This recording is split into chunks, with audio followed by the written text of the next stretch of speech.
Bonjour à tous et à tous, bonjour à tous les suiveurs et à tous les inconditionnels de Grégoire Omnisport de Idrissa Gana Gueye. C'est la pièce qui manquait au puzzle de Thomas Tuchel. Donc Idrissa Gana Gueye mooy jour bi manqué woon Paris Saint-Germain moo tax Tuchel da ko choisir ne ko man Idrissa laa bëgg te Idrissa bëgg na Paris Saint-Germain donc ay bëggante la après avoir passé 3 saisons au plus haut niveau avec Everton. Idrissa Gana Gueye a confirmé qu'il faisait partie des meilleurs milieux de terrain au monde et plus particulièrement en Premier League moo tax qui dit Thomas Tuchel de ko choisir. Pourquoi? Parce que tactiquement le Paris Saint-Germain manquait de ce type de joueur parce que Paris boo seetloo Marquinhos lañ doon joué meilleur récupérateur wala sentinelle wala numéro 6 et Marquinhos donc c'est un défenseur central de métier même s'il a bien dépanné mais il faut un spécialiste au milieu de terrain. Depuis le départ de Thiago Motta et de Blaise Matuidi Paris Saint-Germain dañoo am problème pour mën a gérer seen donc milieu de terrain boobu parce que Verratti c'est pas un 6 carrément de métier parce que c'est un joueur très très technique yenn action yi mënu ko def il manque d'agressivité donc de tonus et d'agressivité au niveau du milieu de terrain moo tax Gana Gueye est donc le complément parfait à Marco Verratti ou bien à Ander Herrera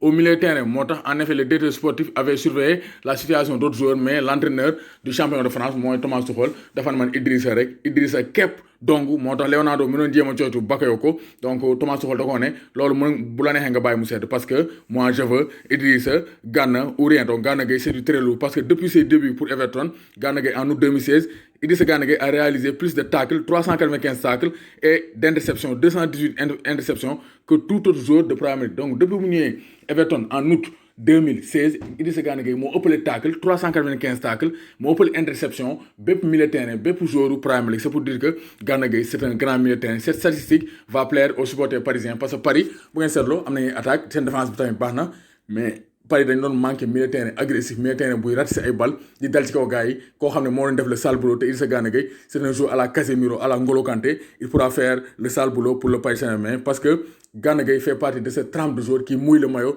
te loolu dafa marqué woon milieu de terrain Paris Saint-Germain au regard de ces dernières éliminations du Paris Saint-Germain force est de reconnaître et de constater que l'équipe manquait de leadership et de détermination dans les moments clés. En recrutant Idrissa Gana Gueye, c'est un nouveau projet qui voit le jour et entre expérience et professionnalisme les nouveaux hommes du parc ont tout pour réussir comme Idrissa Gana Gueye, Sarabia ou bien Ander Herrera, en tout cas le milieu de terrain du Paris Saint-Germain est bien renforcé. Et avec Gana Gueye, Paris a trouvé la pièce manquante de son puzzle, c'est-à-dire un milieu de terrain agressif, capable d'aboyer et capable de mouiller le maillot, donc pour permettre à ces milieux de terrain offensifs, à ces attaquants et même à ces défenseurs de s'épanouir normalement sur le terrain. Donc Gana Gueye day dalal xel yi na gars yi na xel yi daal dinaa gérer lépp bu dara sedd na lépp yëngu bu dara sedd donc Gana Gueye c'était la pièce manquante du puzzle parisien et avec lui Paris peut faire une excellente saison 2018 2019 2020 Idrissa Gueye Ndioro Momo Faye maa lay bëggee Moustapha Diouf an bété bété yaayu Magui Junior Ibou Gueye Binta Diop Modou Ngom Fallou Laye Ibrahima Gueye maa lay bëggee Daouda Diop maa lay bëggee Mod Diop El Capo Baye Dan Ndiaye Mohamed Sey Frédéric Rufisque Pape Kane Abdoulahad Sène Rahim Diagne donc Modou Samb Ousseynou Sène donc Abdoulaye Fall maa lay bëggee bu baax Moustapha Gueye Abdoulaye Fadiga El Muntaga maa lay bëggee bu baax Galas maa lay bëggee bu baax a baax Babacar Tall Tafa Fall bu Diao Baldé Keita Modou Dieng Abdou Aziz Ndaw le Cheikh Malan Badji Ibrahima Nday donc Fall Sam Fall maa lay bëggee bu baax Gampeo donc soirée CFPT maa lay bëggee bu baax Sport Center 15 TV maa leen di bëggee